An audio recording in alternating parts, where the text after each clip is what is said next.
चंडीगढ़ में भारतीय पुरातत्व सर्वेक्षण द्वारा पुरावशेषों और सांस्कृतिक धरोहर स्थलों के दस्तावेजीकरण और संरक्षण पर 2 दिवसीय वर्कशॉप आयोजित की गई है। इसमें उत्तर भारत के विश्वविद्यालयों के पुरातत्व विभाग के प्रतिभागियों ने हिस्सा लिया है। भारतीय पुरातत्व सर्वेक्षण के संयुक्त महानिदेशक डॉक्टर संजय मंजुल ने बताया कि इस वर्कशॉप का उद्देश्य पुरावशेषों और सांस्कृतिक स्थलों का बेहतर प्रबंधन और डेटाबेस निर्माण है। उन्होंने इसके माध्यम से राज्य विभागों, गैर सरकारी संगठनों, विश्वविद्यालयों और संग्रहालयों को प्रशिक्षण देने का महत्व बताया।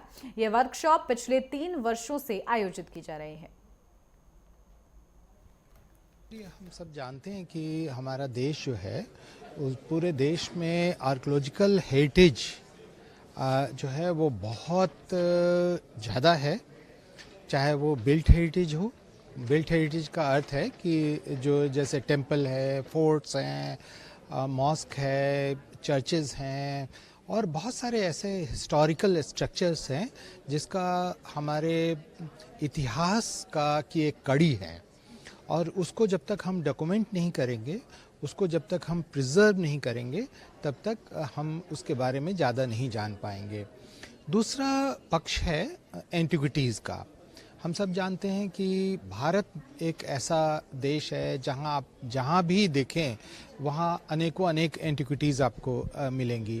अभी आप संग्रहालय में भी हैं बहुत सारे एंटिक्विटी, प्राइवेट कलेक्शंस में एंटिक्विटी है, आर्कियोलॉजिकल सर्वे ऑफ इंडिया जब उत्खनन करती है उसमें एंटिक्विटीज़ हमें मिलती हैं।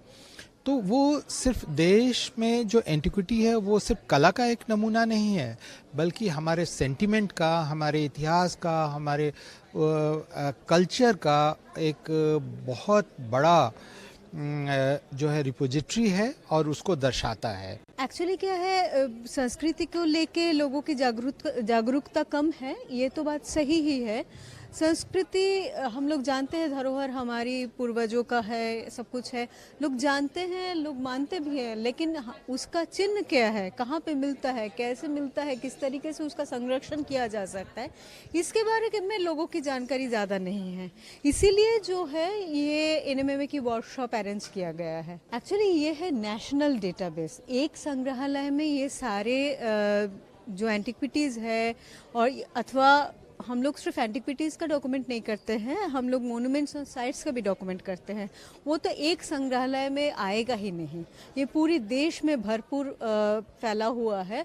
और बेसिकली ये सारे जो मोन्यूमेंट्स है और एंटिक्विटीज़ है, इसकी डॉक्यूमेंटेशन प्रॉपरली नहीं हुआ है। नेशनल डेटाबेस पूरी ऑल ओवर द वर्ल्ड ऐसा पहला है जो हमारे पास इतनी बड़ी डेटाबेस है, ऑलरेडी ऑनलाइन है और इसके साथ साथ इसको बढ़ाया भी जा रहा है। कभी भी इंडिया जैसे देश में ये डेटाबेस डॉक्यूमेंटेशन के काम कंप्लीट नहीं हो सकता है, ये बहुत बड़ा डेटाबेस है।